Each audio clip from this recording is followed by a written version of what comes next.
दूसरा ग्रंथियों 6 बाब पहली आयत से 10 आयत तक। सफ़ा नंबर 171 और 172।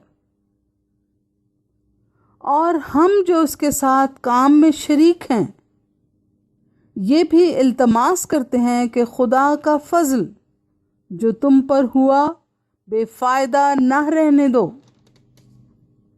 क्योंकि वो फरमाता है कि मैंने कबूलियत के वक्त तेरी सुन ली और निजात के दिन तेरी मदद की।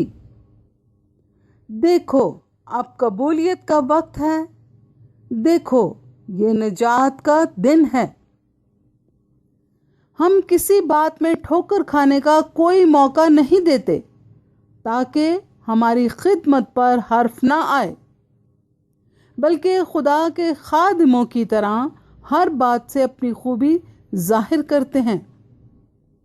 बड़े सब्र से, मुसीबत से, एहतियात से, तंगी से, कोड़े खाने से, कैद होने से, हंगामों से, मेहनतों से, बेदारी से, फाकों से, पाकीज़गी से, इल्म से, तहम्मुल से, मेहरबानी से, रूहुल कुद्स से, बेरिया मोहब्बत से, कलामे हक से, खुदा की कुदरत से, रास्तबाजी के हथियारों के वसीला से जो दाएं बाएं हैं, इज्जत और बेइज्जती के वसीला से, बदनामी और नेकनामी के वसीला से गो गुमराह करने वाले मालूम होते हैं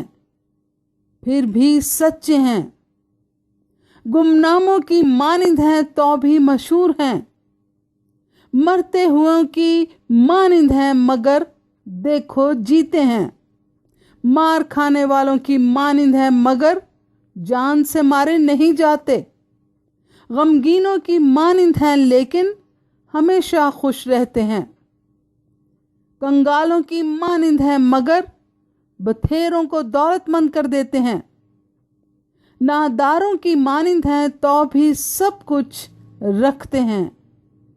आमीन। पाक कलाम के पढ़े और सुने जाने के वसीला से सब सुनने वालों को बरकत मिले। आमीन।